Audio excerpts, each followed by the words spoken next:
The mountain did not care that it was her birthday. Cold pressed through the stone walls of the east wing like a slow hand, turning the air inside the nursery to something pale and sharp-edged, and Marin pulled her wool shawl tighter across her shoulders before she even thought to check on the boys. The single oil lamp on the dresser threw orange light across the ceiling. Outside, the wind moved through the pines in long, low surges, the kind of sound that could be mistaken for breathing if you were tired enough and alone enough, and Marin was both. She was 23 years old tonight, and no one in the Valkara stronghold knew it, and she preferred it that way. The twin boys lay tangled in their shared bed, the eldest, Kale, by 4 minutes, with one small fist tucked under his chin, and the younger, Finn, sprawled across most of the mattress with the righteous confidence of a child who had never once worried about space. They were 4 years old. They smelled like pine soap and warm bread and the particular sweetness of pup sleep, and Marin stood over them for a long moment doing nothing at all, just listening to them breathe. She was the lowest-ranked wolf in a stronghold that held 300. That was not hyperbole. The Valkara pack maintained an actual record, inked in the registry ledger in the Alpha King's study, and Marin Ashvale's name sat at the very bottom of it: Omega, unaffiliated, Class 3 domestic, assigned to the nursery following the death of the previous caretaker 18 months ago. Before that she had been a floor scrubber. Before that, a kitchen girl in the outer settlement, handed over to the stronghold as a bond debt payment when her grandmother's village fell into arrears with the pack tax. She had been 16 years old. She did not remember crying about it, though she supposed she must have. She checked the window latch, loose, as always, the wood warped from last winter, and pressed it firm. Finn stirred. She went still. He settled. She crossed back to the rocking chair beside the lamp and sat, pulling her mending basket onto her lap, and began to work. This was the hour she liked best, after the boys were down, before the stronghold's night watch changed at the second bell and the corridors filled briefly with the stamp of boots. She had perhaps 40 minutes of silence. She had been sitting for less than 5 when the nursery door opened. Not knocked. Opened. She was on her feet before she registered the face in the doorway, an old defensive reflex, the particular alertness of someone who had spent years calculating in half-seconds whether a visitor meant work or trouble, and then she recognized Dara, one of the kitchen stewards, and let her shoulders drop. Marin. Dara's voice was lower than usual. She glanced at the sleeping boys and stepped inside, pulling the door near shut behind her. You haven't heard. I've been in here since sundown. Aldrich is back. The lamp flame bent sideways in a draft that hadn't existed a moment before. Marin felt the words land in her chest like something thrown. Aldrich Valkara. The Alpha King. He had been gone for 11 weeks on a territorial summit in the northern ranges, longer than planned, 3 weeks longer than planned, and the stronghold had run itself in his absence under the cold efficiency of his second, a woman named Torren, who had made it abundantly clear she had no patience for delays or softness from any quarter of the domestic staff. 3 weeks longer meant 3 weeks more of Torren's particular management style, and the kitchen girls had learned to walk quickly and speak less. He came through the main gate an hour ago, Dara continued. Didn't stop at the Great Hall. Went straight upstairs. A pause. He asked about the boys. Marin's hands had not moved. She was still holding the half-mended sock. What do you mean he asked about them? He asked Torren if they were well. She told him they were managed. He asked who was managing them. Dara's voice held something careful in it now. She told him the Omega from the outer settlement. The floor girl. The floor girl. 7 years in this pack and she was still the floor girl to the ones who'd watched her arrive. What did he say? Nothing, apparently. Just nodded. Dara hesitated at the door. But he's on this floor, Marin. I thought you should know before you heard his boots. She left. The door settled back into its frame. Marin sat down and picked up the sock again, and her hands were completely steady, which was a thing she noted with the detached interest she had learned to apply to her own body's reactions as a kind of ongoing survival assessment. Steady hands were good. Steady hands meant she was not afraid in the immediate practical way, only in the ambient, chronic way she was always afraid, the low-register awareness of her own precarity that had been her companion for so long it barely registered as fear anymore. Aldrich Valkara. She had seen him 3 times in 18 months. Once at the midwinter ceremony when she had been standing in the back row of domestic staff and he had walked past without looking. Once through a window, crossing the courtyard in the rain, moving with the economical, unhurried certainty of someone who had never in his life needed to rush because everything waited for him. And once, the one she did not let herself return to often, at a distance of perhaps 10 feet, in the corridor outside the study, when she had been carrying a stack of the boys' laundered linens and he had been talking to Torren and had stopped mid-sentence and turned his head and looked at her with an expression she could not name, and she had looked back for one full breath before dropping her eyes and walking on. She had thought about that look for 6 weeks and then made herself stop. She had things to do. She had a job. She had the boys, who needed her to still be here. The boots she had been warned about came down the corridor 18 minutes later. Marin heard them long before a human would have the particular weight of an alpha's step, the way it pressed into the stone differently than ordinary footfalls, as though the building itself acknowledged the rank. She set her mending down on the side table and folded her hands in her lap and looked at the door. It opened without a knock, as all doors did for him, but he stopped on the threshold. Aldrich Valcara was not what the stories made of alphas. He was not oversized or theatrical. He stood a few inches over 6 feet, broad through the chest and shoulders in the functional way of someone who used his body regularly for real work, with dark hair that needed cutting and a jaw that needed shaving and travel clothes that were still damp at the shoulders from whatever weather he'd ridden through. He was 37 years old. He had been Alpha King for 9 of those years, since his father's death, and whatever that 9 years had done to him showed not in softness but in a quality of stillness, the kind of quiet that is not the absence of force but the mastery of it. He looked at the sleeping boys first. His whole expression changed in a way that happened faster than she could catalogue and then was gone, replaced by the neutral surface of a man who'd had a very long journey and was not going to let anyone see how it had cost him. Then he looked at her. She stood. Protocol. She had learned protocol the way she'd learned everything in this stronghold, by watching what happened to people who forgot it. The nursery maid, he said. His voice was low. He wasn't going to wake the boys. Marin Ashvale, sir. How long have they been asleep? About an hour. He looked at Cale, then at Finn, cataloguing them with the careful attention of a father who had been away for 11 weeks and was accounting for changes. Finn had lost a baby tooth in the 3rd week. Cale had learned to write his name. Marin had not been asked to send these updates and so she hadn't, because she did not volunteer information to alphas who hadn't requested it, another thing she had learned. They're well, he said. Yes, sir. Healthy. Cale had a cough in the 6th week, just a cold, it passed in 4 days. Finn has been eating better since I changed the dinner hour to just after their afternoon run. Something in his expression shifted slightly. Torren changes the dinner hour based on her schedule, not theirs.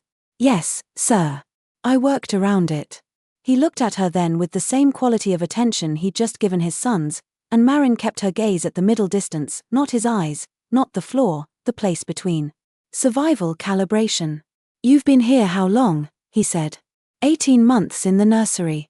7 years in the stronghold. Where did you come from? Ashvale settlement. 3 days east. The village that pays the Kendrick tax. She was briefly surprised that he knew it. Yes, sir.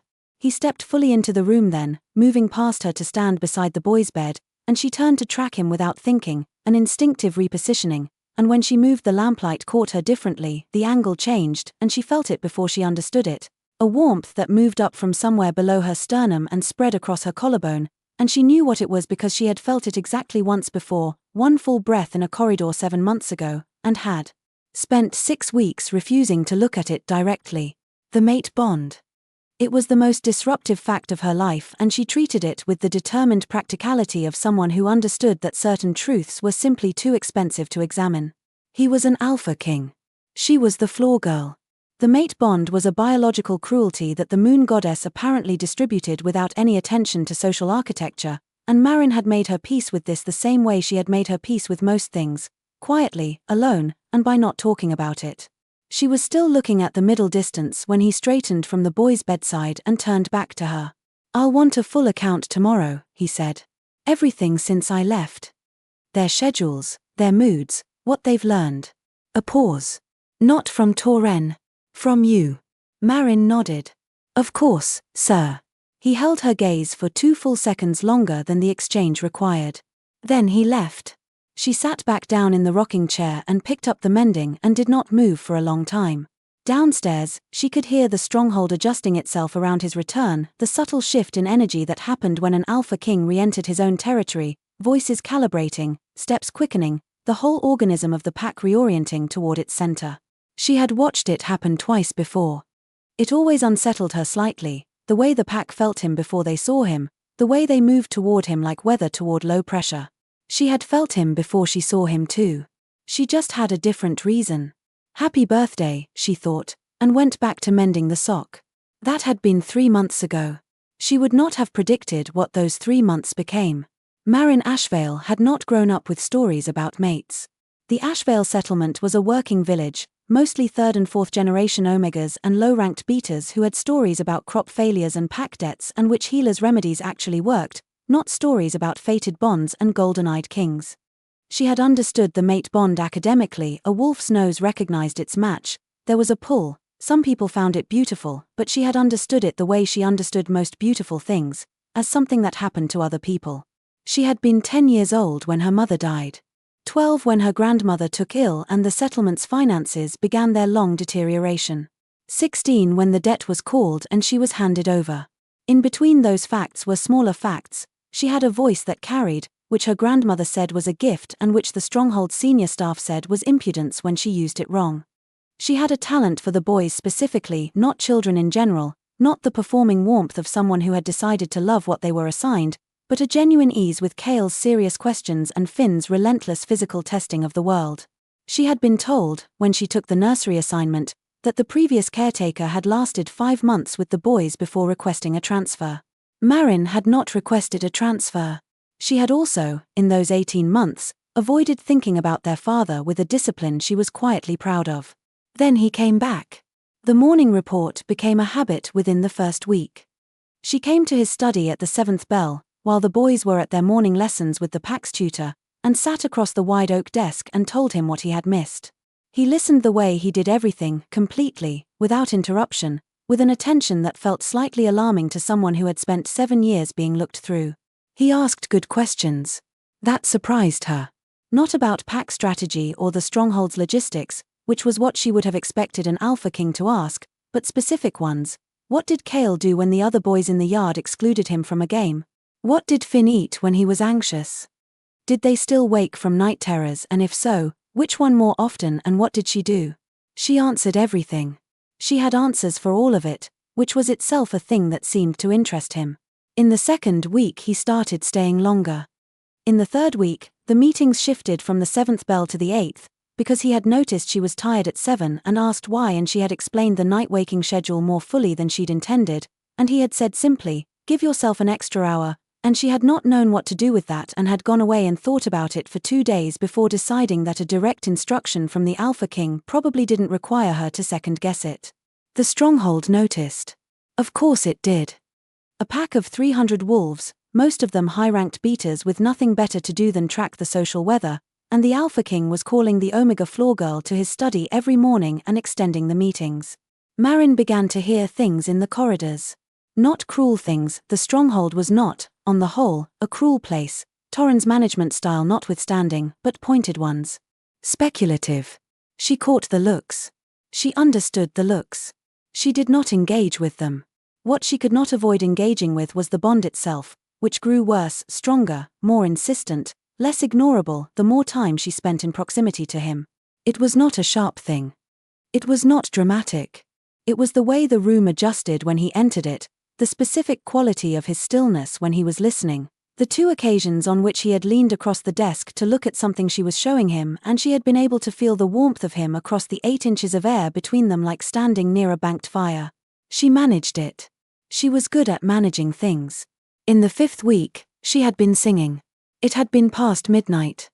Finn had woken from a dream about something that he couldn't name but that had made him small and frightened, and she had brought him back from it with the old Ashvale lullaby her grandmother had sung, the one in the old border tongue that Marin half-translated as she went because she only remembered half the words. She had been sitting on the edge of his bed with his small body curled against her side and her voice low, barely above a murmur, working through the melody. She had heard the door before she finished the 2nd verse. He had been standing in the open doorway, not in travel clothes this time, in the loose dark clothes of someone who had gotten up in the night, and he was listening in the particular way she had begun to recognize as his, entirely, without self-consciousness about the fact of his attention. Finn had already gone back to sleep. Marin had brought the song to a natural close, very quietly, and then looked up. Aldrich had stayed in the doorway. She could not read him across the dark room. "I haven't heard that song since my mother sang it," he said. Very quietly. She had not known his mother was from the border settlements. She had not known he would know the old tongue. She had not known how to handle the feeling that moved through her at the information, which was something like the specific tenderness of recognizing that a person is both more and other than you thought they were. "It's an Ashvale song," she said. "My grandmother taught me." He had nodded once, slowly, and looked at the sleeping boys, and then looked at her for a moment she was not going to measure, and said good night, and left.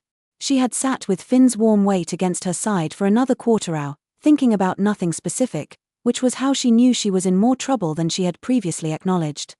In the 6th week, Torren called her into the small receiving room off the east corridor and told her that her presence in the Alpha's study each morning was creating comment, and that comment was not something the Stronghold could afford while the Alpha was negotiating a territorial alliance with the Dravenmore Pact to the south, who were sending an envoy in 30 days, and that Marin ought to consider whether her continued position in the nursery depended on her ability to maintain appropriate professional behavior. Marin said, yes, she understood. She thanked Torren for the guidance. She walked back to the nursery at a perfectly normal pace. She went to the study at the 8th bell the next morning, because Aldrich had told her to and Torren had not overridden that instruction, and it seemed to her that navigating the distance between those two facts was a problem for the Stronghold's social architecture to sort out, not her. He had noticed she was quieter than usual that morning. She had not told him why. He had not pushed. They had talked about Kale's reading, and whether the wood in the nursery window frame ought to be replaced before winter properly settled, and she had left at the 9th bell and been halfway down the corridor when she heard him say her name. She turned. He had come to the study doorway. He was looking at her with an expression she was getting better at reading, not because it changed often, but because she had been accumulating data on it for 6 weeks and she was very good at accumulating data. "Whatever you were told," he said, "my study is not off limits to you." She had nodded and turned and kept walking because there was nothing safe to do with that sentence except absorb it and carry it away. The Dravenmore envoy arrived 23 days later. His name was Calix, and he was the son of the Dravenmore Alpha and heir to their territory, and he was, by every technical measure the pack used to assess such things, an extremely good prospect for an alliance. He was 32 and good-looking in a polished way and moved through the Stronghold with the ease of someone who had been raised to expect welcome. He was also an Omega-specific Alpha, which was a category Marin had heard of but never personally encountered, a wolf whose mate sense was tuned predominantly to Omega frequency, who sought Omega mates for reasons that varied depending on who you asked. She knew about Calix for 4 days before Calix knew about her. Then the 5th day happened. She was crossing the courtyard with the boys after their afternoon run, Kale holding her right hand and Finn her left, both of them flushed from the cold and chattering about something to do with a beetle Finn had discovered under a stone, when Calix came out of the main hall with 2 of his own men and Torren behind him, and he stopped in the middle of the courtyard and looked at Marin, and she felt the air between them change in a way she recognized, but it was not her change. It was his. He could smell it on her. The unmated Omega. The low rank. The availability. She had been in the Stronghold long enough to know what that particular combination of realization and calculation looked like on a visiting Alpha's face. She kept walking. She did not slow. She had hold of 2 small boys and a destination and she was going to reach it. She reached the nursery door, took the boys inside, settled them with their evening bread and honey, and then stood at the window and looked out at the courtyard for a while. Torren came to the nursery that evening. She had never, in Marin's memory, come to the nursery voluntarily. "The Dravenmore heir," Torren said, "has expressed interest in you as part of the alliance arrangement." She said it with the flat efficiency of someone delivering supply inventory, which was a quality Marin had always found it hard to know how to respond to. "He is an appropriate match by rank. The alliance would benefit the Valkara pack. The Alpha King would need to approve the arrangement." The room was very quiet. Kale was asleep. Finn was almost. "I see," Marin said. "The preliminary discussion will happen tomorrow. I expect you to present yourself appropriately." Torren left. Marin sat in the rocking chair and pressed both hands flat against her thighs and felt the particular quality of cold that came from understanding your own precarity very clearly, all at once, after a period of not looking at it directly. She was a bond debt payment once already. She knew what it felt like to be transferred. She was also, and this was the thing she had been careful not to place too much weight on, because weight was dangerous, the mate of the Alpha King, whether he had acknowledged it or not, whether he even felt it from his side as she felt it from hers, whether it meant anything at all in a world structured entirely around rank. She was a Class 3 domestic Omega. He was an Alpha King. The Bond did not care about that. She had noticed the Bond did not care about much. She sang Finn the Ashvale lullaby until he was fully asleep, very quietly, in the dark. She was in the kitchen the next morning before the 7th bell. She had gone down early to collect the boys' breakfast things, partly from habit and partly because the corridor near the study felt charged in a way she was trying to avoid when she heard the voices. 2 male voices, one of them Calix, speaking in the receiving room adjacent to the kitchen passage, and she would have walked past except that she heard her own name. She stopped. Ashvale, Calix was saying. The Omega in the nursery. She's unallocated. She has a position here. That was one of his men. A position as a nursemaid. That's not an allocation. A pause, and then Calix again, with the particular satisfaction of someone working through a successful calculation. She's a bond debt Omega. The village's debt was transferred to Valcara 7 years ago. She's Valcara property until the debt is cleared or the Alpha transfers the bond. The bowl was cold in Marin's hands. She had known this. She had always known this. The knowledge sat in the lower register of her daily life like the mountain itself, present, immovable, not something she looked at directly very often. What are you thinking? His man said. I'm thinking, Calix said, that if I can get Valcara to fold her bond transfer into the alliance agreement, I secure the alliance and I get an Omega who, a pause that she felt in her jaw. She sang last night. I heard her from the West Passage. A wolf who sings like that is worth more to a pack than people here understand. She walked away. She walked at a normal pace. She went up the back stair, collected the boys' breakfast from the kitchen with a perfectly steady grip on the bowl, and returned to the nursery. The preliminary alliance discussion happened in the early afternoon. She was not summoned. She had not expected to be. She was not a party to her own transfer, she was the object of it. She fed the boys their lunch. She helped Cale with his letters. She watched Finn disassemble and reassemble a pinecone arrangement he'd made on the windowsill with great seriousness of purpose.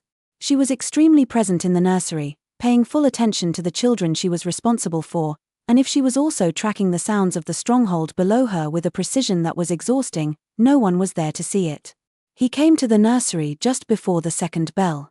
Not Calix. Aldrich. He did not open the door all the way. He stood in the gap and looked at her and she looked back and there was a moment where neither of them said anything and the boys, who had a 4-year-old's unerring instinct for their father's presence, both looked up from what they were doing. Papa, Cale said, with the careful dignity of a child who had decided to be formal about it. Papa, Finn said, abandoning the pinecones entirely and getting up. Aldrich came fully into the room then and crouched to the boy's level and she watched him do this, the way he shed the Alpha King in a single motion, how completely he was just their father on the floor with them, and she had to look away because the feeling it created in her was too honest for a moment she did not have words for. He stayed for half an hour. He didn't speak to her except once, when she moved to take the lamp to the far table and he said quietly, "Leave it," and she left it. When he left, he paused in the doorway and said, "Marin, come to the study at the 8th bell tomorrow." She came. He was already there when she arrived, standing at the window that looked east, toward the range, and he turned when she came in and she did the thing she always did, gaze to the middle distance, hands loose, the performance of non-threat, and he said, "Sit down." She Saturday. He came away from the window and sat across from her, and for a long moment he didn't speak, and she was careful not to fill the silence for him. "Torren has presented me with a proposed modification to the Dravenmore alliance terms," he said, finally. Marin's hands were very still in her lap. "I want to hear from you," he said, "before I respond." She looked at him then. Not the middle distance. Him. His face had the quality she had come to recognize as his most guarded expression, the one that meant he was working through something he was not going to let alter his surface. "What would you like to know, sir?" she said. "Don't sir me right now." A pause. The first time he had said that. Do you know what the modification proposes? I heard some of it. In the kitchen passage yesterday morning. He absorbed that. Then you know Calix wants the bond transfer as part of the agreement. Yes. He leaned forward, elbows on the desk, and looked at her with an attention so direct that she felt it differently than she usually felt his looking, not the warmth behind the breastbone but something sharper, higher, a thing that was pulling in both directions at once. I want to know, he said, if you would consider it acceptable. The sentence sat between them. She understood what it was not. It was not an alpha asking his omega's preferences. It was not a formality.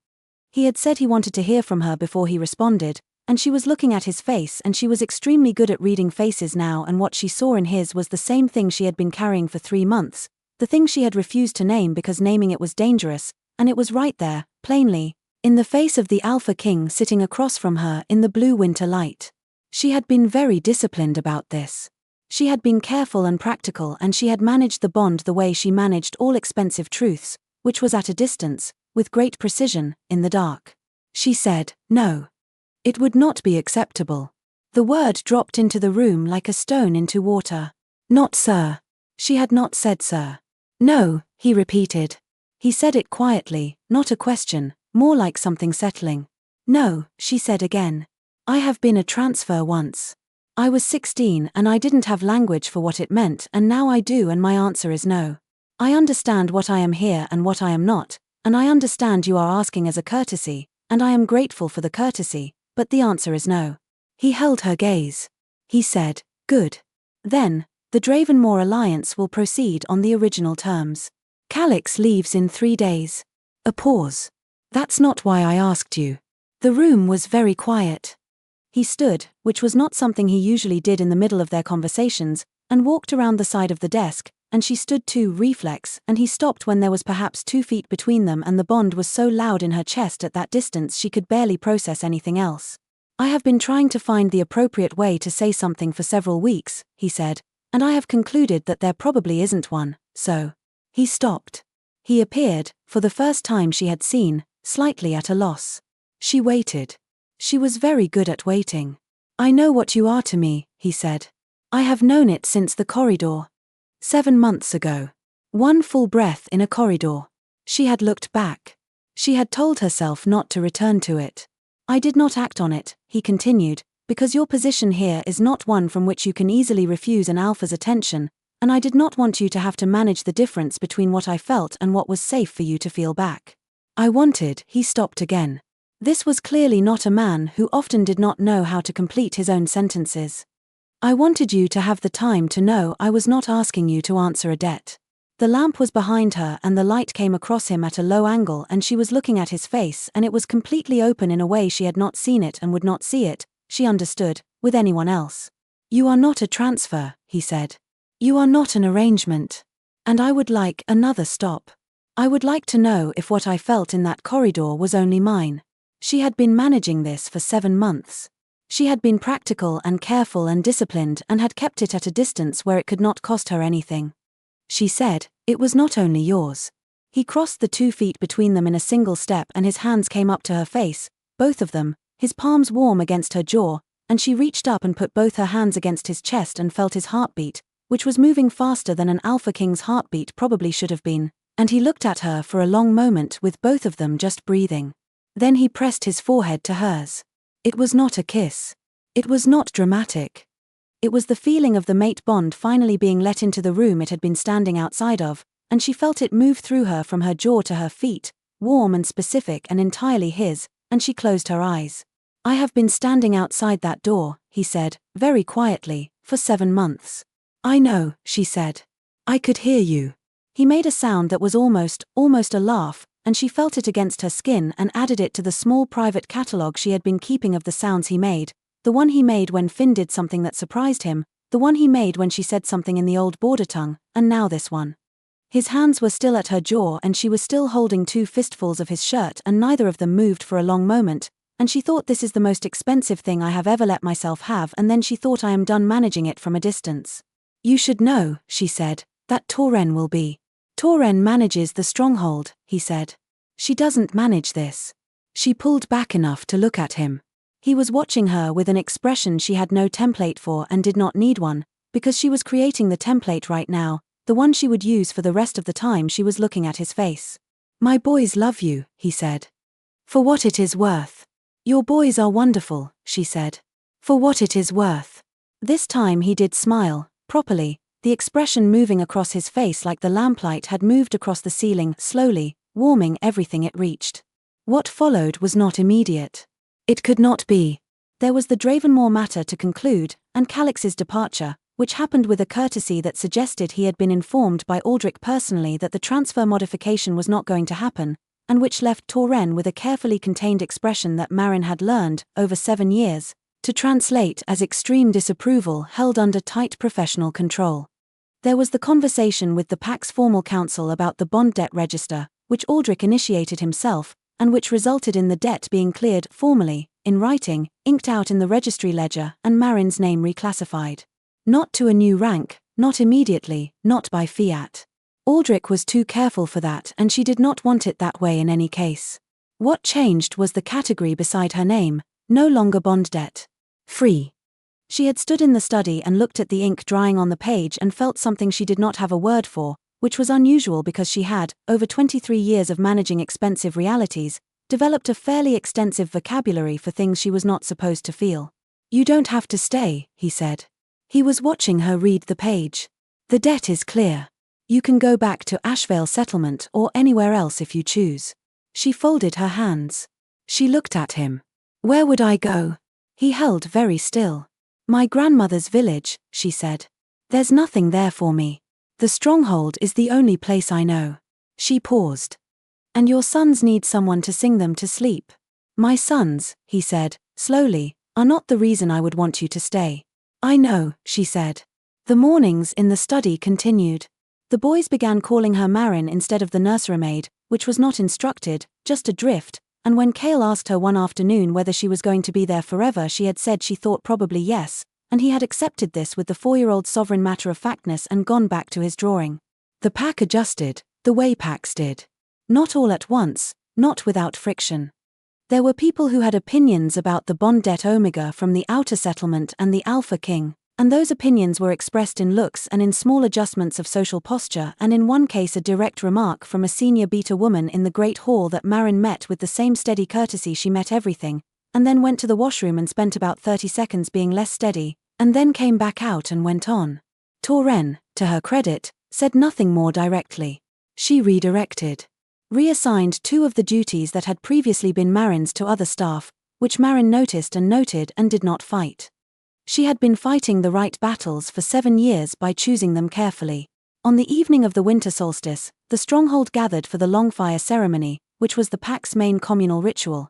The Alpha lit the hall fire, the pack shared a meal, the bonds of the year were formally acknowledged. Marin had attended twice before, standing in the back with the other domestic staff, anonymous, part of the furniture. This year she came in from the side corridor with Cale on her left and Finn on her right, both of them in their good clothes, and Finn already suspicious that the evening was going to involve more sitting than he personally required. The hall was full. Firelight on oak beams, the smell of pine resin and roasting meat and wool, and 100 wolves all in the same room at once. The sound was a warm wall. She found the place along the wall where she usually stood, and felt Cale lean against her side, and looked across the hall, and found Aldrich at the far end by the main hearth, already looking back. He crossed the hall to her in a direct line. Not in a way that made a scene of it, he stopped twice to speak to people, but the direction was clear and consistent, and several dozen wolves noticed it, and the sound in the hall shifted slightly, people recalibrating. He reached them and looked at the boys and then at her and said, "You should be sitting." "I'm fine standing," she said. "The nursery staff sits in the 3rd row," he said, and then, with a precision that she understood was intentional, "You're not the nursery staff anymore." She looked at him. "What am I, then?" He offered her his arm, in the formal mode, the ceremony mode, the way an alpha offered his arm in the hall when he wanted his choice to be publicly clear. The hall had gone quite quiet behind him. She was aware of it the way she was aware of most things, peripherally, continuously, without letting it alter her focus. She looked at his face. He was watching her with that open expression, the one she was building the template for, and underneath the ceremony of the gesture there was the same thing that had been in his voice in the study 3 months ago and in the corridor 7 months before that, Not command, not request exactly, but something that was simply him being willing to be seen wanting something, which was for him, she had come to understand, the most vulnerable posture available. She put her hand through his arm. The hall did not erupt. Life is not cinematic. What happened was a general reorientation, a collective intake of information, the social recalibration of 300 wolves integrating a fact that the bond between them had technically announced to anyone paying attention months ago. A few people looked away. Most watched, because packs do. Finn said, "Can we sit near the fire," with complete indifference to the social stakes, and Aldrich looked down at him and said yes, and that was, for the purposes of the evening, that. In the weeks after the solstice, Marin stopped tracking the exits. This was not a thing she had been conscious of doing until she noticed she was no longer doing it. The habitual attention to where the doors were, where the stairs were, the low-frequency cartography of escape that had been running in the background of her mind since she was 16 years old and handed from one life to another. It was still there some mornings, the old instinct, and she didn't begrudge herself those mornings. 7 years of practice did not dissolve in a season. But there were new mornings, different ones, where she woke in the grey winter light and heard the boys already moving in the next room, and heard the sounds of the stronghold below, and lay in the narrow warmth of her cot and felt something she catalogued as simply, here. Not safe in the way she had spent years calculating safety, not undetected, not unremarkable, not small enough that no one would spend the effort of moving her. Safe in the way of something acknowledged. Known. Wanted by the particular name it happened to carry. She was still an Omega. She was still from a settlement 3 days east with no rank of her own and no history that would impress anyone at a Valkara council table. The registry had her new classification, but the stronghold's social architecture was not going to rearrange itself in a season, and she had no interest in pretending it was.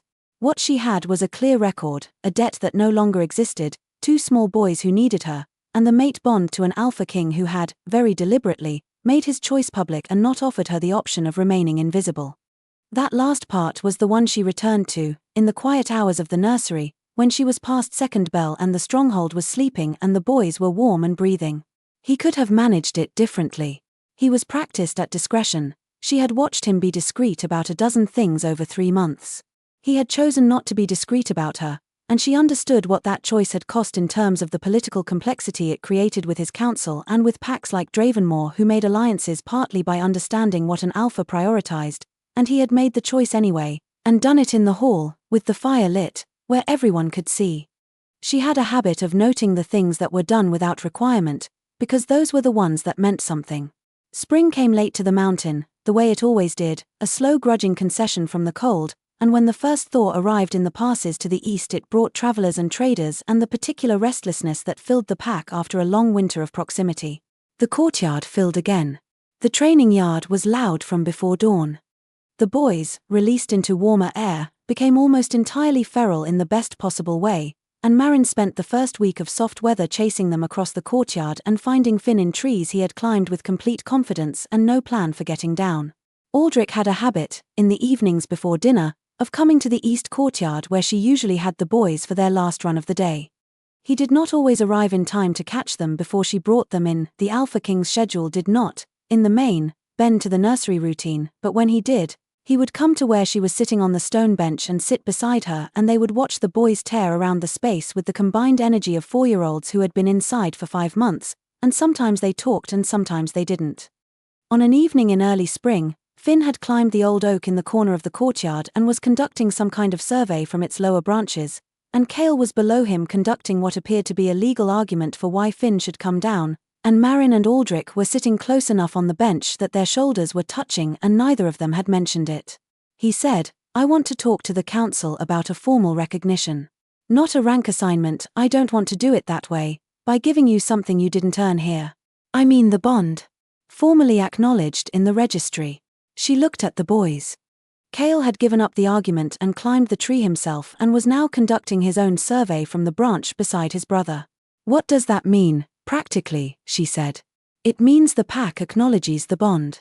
It means your position here is not contingent on the nursery role or on anyone else's approval." He paused. "It means I stop being the man who is standing outside the door." She looked at him then, the full attention she no longer rationed, and he was watching her with the same openness she had been building the template for. "I have conditions," she said. He raised an eyebrow, slightly, which she had learned was his version of genuine surprise. The Ashvale settlement, she said. The village debt. The bond debt system that allowed me to be transferred at 16. She kept her voice even. If I am formally recognized as your mate, I want the Valkara Pack to review its bond debt arrangements. Not just mine. All of them. He was quiet for a moment. Above them, Finn had decided the tree was adequately surveyed and was attempting to descend, Cale's commentary on the methodology now helpfully provided from beside him. That will not be a simple reform, he said. I know. I grew up in it. She met his gaze. I'm not asking you to do it tonight. I'm asking you to start. He held her gaze for a moment. Then he nodded, once, and said, done. She exhaled. She had not entirely realized she had been holding the condition close, in the way she held all expensive things, against the possibility that it would be refused. Those are your conditions, he said. That's the main one. Not more for yourself. She thought about it. Cale had made it to the ground and was now supervising Finn's descent with the authority of someone 4 minutes older and fully aware of what that meant. I have the boys, she said. I have the study in the mornings. I have the song. She looked at him. I have enough. He looked at her for a long moment with an expression that moved through several registers she was still learning to name, and then he reached over and took her hand, just that, his fingers around hers on the stone bench, and she felt the bond settle between them like a key in a lock, not a new feeling, not the first time, but something different now.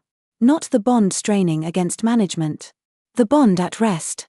Finn reached the ground with a thump that sent both boys into immediate laughter, and the sound of it filled the courtyard and went up against the walls and out into the open air above the mountain, and Marin sat in the early spring evening with her shoulder against the Alpha King's arm and her hand in his and felt, with a specificity she intended to hold on to, what it was to be somewhere she had chosen, not somewhere she had been placed. She was 23 years old. She had been transferred twice and settled once. She had learned 7 years' worth of how to be small and unmemorable and easy to overlook, and she was done with all of it. Not angry, not anymore. Anger was expensive and she had better uses now. The stronghold was above her and the mountain was above that and the sky was that particular shade of early spring blue that exists only for a few weeks, when the cold has gone thin and the warmth is just beginning to mean it, and she looked up at it for a moment, the boys tumbling in the courtyard below it, his hand warm around hers, and let herself have the whole thing, completely, without managing it from a distance. She would sing them to sleep tonight, as she always did. She would come to the study tomorrow at the 8th bell. She would watch Finn survey another tree and Cale conduct his careful arguments about the world, and she would sit across the desk from a man who had chosen to be seen wanting her, and she would let herself be wanted back. Not because she owed it. Not because a debt required it. Because she had decided, with full information and at no one's instruction, that this was the life she was going to make. The bond sang between her palm and his, quiet and certain, the way the mountain wind came through the pines at night, not a question, not anymore, just the sound of something that had always been there, finally allowed to be heard.